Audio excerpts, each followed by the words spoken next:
বেঙ্গালুরুতে মর্মান্তিক ঘটনা, ১৩ বছরের কিশোরকে অপহরণ করে মুক্তিপণ দাবি। পুলিশের দ্বারস্থ হন বাবা মা। আর পুলিশ তদন্ত শুরু করতেই শহরের এক নির্জন এলাকা থেকে উদ্ধার ওই নাবালকের পোড়া দেহ। ঘটনায় জড়িত সন্দেহে দুজনকে গ্রেপ্তার করেছে পুলিশ।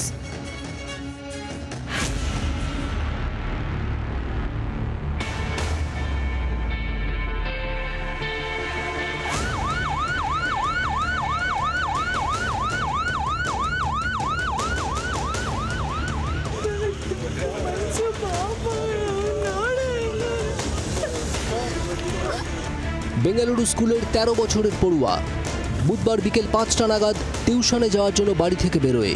সন্ধ্যে ৭:৩০তেও বাড়ি না ফেরায় শিক্ষককে ফোন করেন নাবালকের বাবা। জানা যায়, পড়া শেষ করে ঠিক সময় বেরিয়ে গিয়েছে সে। ছেলের খোঁজ শুরু করেন বাবা মা। আরেকেরে ফ্যামিলি পার্কের কাছে নাবালকের সাইকেল পাওয়া যায়। এরপর তার বাবার কাছে ৫ লক্ষ টাকা দাবি করে অজানা নম্বর থেকে ফোন আসে।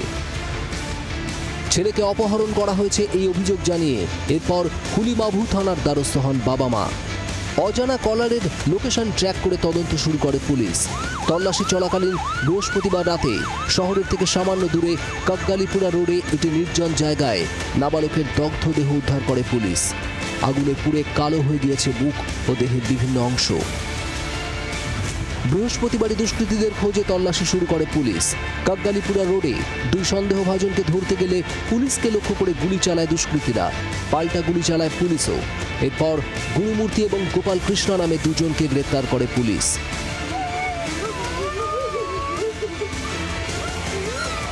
নাবালককে অপহরণের পর হত্যা করা হয়েছে জানিয়েছে পুলিশ।